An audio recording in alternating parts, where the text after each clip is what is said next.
see, this is what it meant by money market equilibrium. There was a disequilibrium, but the market will adjust. Raise the interest rate, the money demand will drop. You cannot go and change money supply anymore. Money supply can only be changed by government. Right? Government buy or sell bonds. So the sale of bonds already took place in step 1. It's already over. But there was a disequilibrium. So interest rate will change to affect money demand to go downwards. So by the time you reach point B, you are at equilibrium again. How do you know? Because at point B, you're on your LM curve. So focus on the LM curve, look at the points. Right? Don't say because my line is there, interest rate is there. There's no such thing one. An examiner will know you don't know one. It's very easy to check. Right? So in this case, interest rate goes up, money market fully adjusted. But now, look at the goods market. Right? Interest rate went up. So this interest rate in the goods market is the cost of borrowing. Did you see? Interest rate on the vertical axis is interpreted differently by different people. Just now in the goods, in the money market, it was FA, the returns of FA. But the same interest rate that went up, now in the goods market, it was investment. Alright, so again, read the axis. Don't say I is called I, but what is that? What does it mean to different groups of people under different circumstances? So in the goods market, the same interest rate I1 goes to I2 is, alright, should I say, it is affecting the firms. The firms will deem it as cost of borrowing goes up, therefore firms will spend less. Alright, so investment goes down, income goes down, and therefore this is a movement along IS1. So see carefully, alright, it would actually be here. So this is your step 3. Alright, interest rate goes up, income goes down. So I don't hurry through. I do it in a very systematic order. Right? If you have a tendency that say, oh, equilibrium is just there, why explain? Let's say A goes to C, B goes to C. Then you will never meet the examiner's expectation.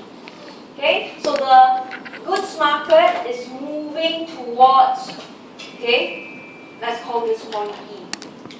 But the money market is still at B, so you need another movement here. Alright, so you have your step 4. So what would trigger the movement? Because the final equilibrium or the final movement was income. So income drops, money demand drops. Meaning to say, now it is less than money supply.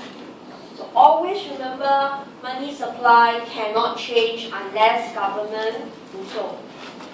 Okay, so now, too much liquidity in the banks. Okay, so therefore, financial institution FI will now cut interest rate. They want to chase money with them away.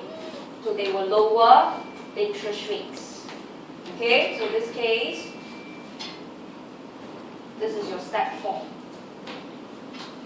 I2 will start to dip. Okay, I2 will start to dip. Therefore, we know individuals will sell FA. They will not buy the new bonds because it's not attractive. They will sell away existing bonds because there's a huge demand for them. Okay, so in doing so, money demand will increase to meet money supply at point E. Alright, so again, see how the money market adjusted, not through government. It's actually the financial institution adjusting the interest rates. Right? The buyers or sellers of FA reacted, disposing their financial assets, holding money. So the money demand that went down now went up again. Alright, so this is actually a movement here.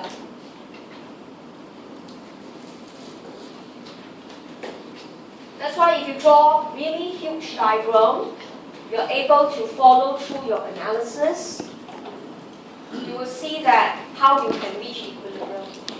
Alright, so we conclude that this will adjust until point E, where you have LM2 equals IS1. Okay, so this is your step 5. Okay, so that you can see your final income is here, Y3. Your final interest rate is I3. You started at A, you ended at E. Okay, so interest rates increase, right, from I1 to I3.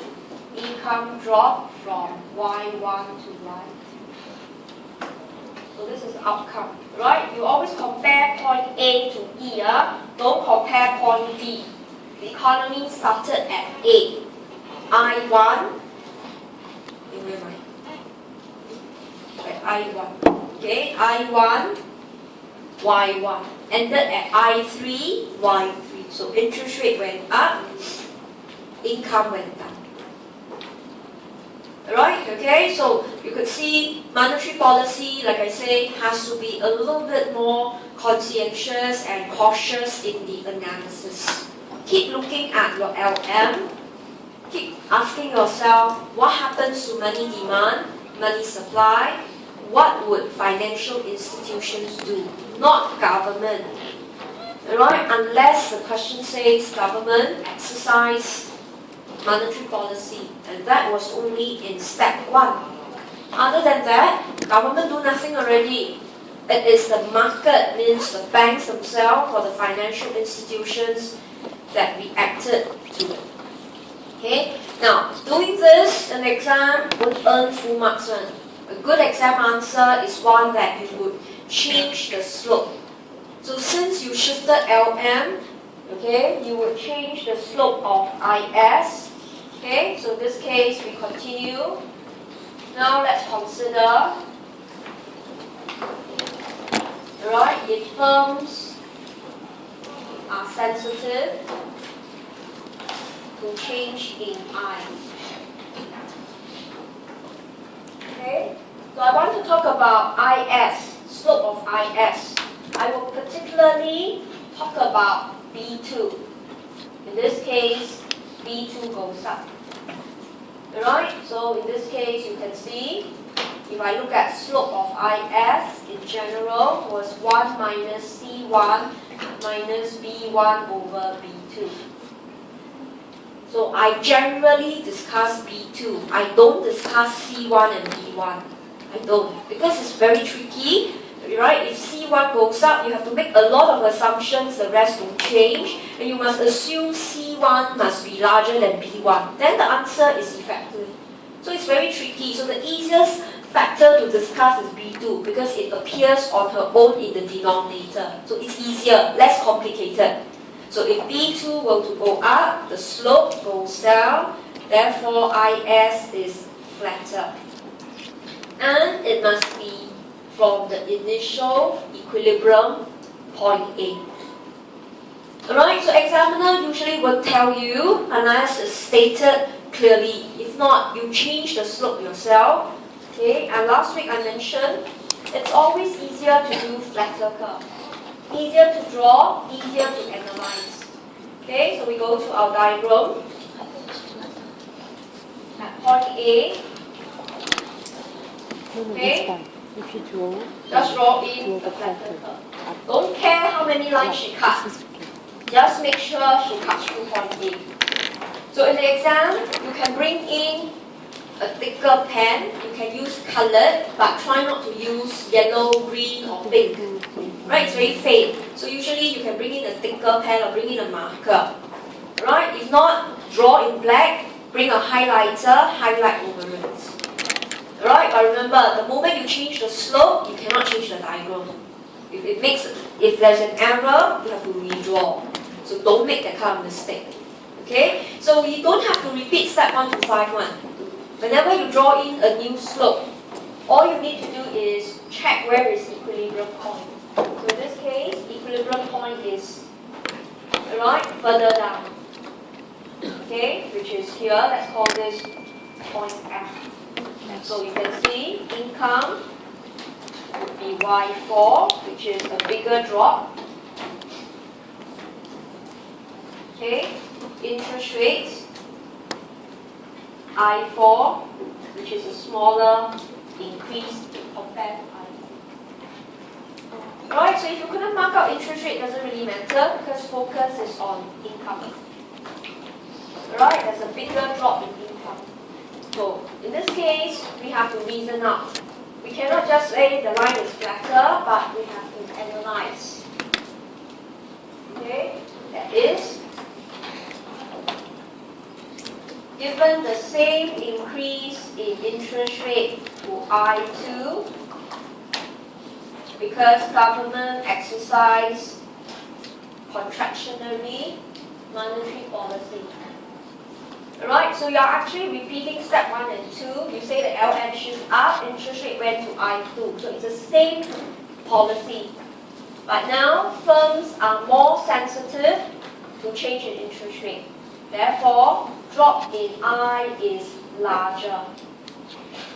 And therefore, fall in income is larger. In this case, we saw it went to Y4. Alright, this is how you evaluate your answer. You don't repeat step 1 to 5 of analysis. You assume the basic steps are the same, but the moment you discuss investment, the outcome will be in terms of the size. You have to use the term larger or smaller. So all these are comparisons. Alright, okay? You cannot just say investment drop. Your standard analysis already showed investment drop, but now you want to highlight it drops more because firms are very sensitive to interest rate. Alright, more firms react. So bigger drop in investment, bigger drop in output, and therefore contractionary monetary policy, alright, to reduce output is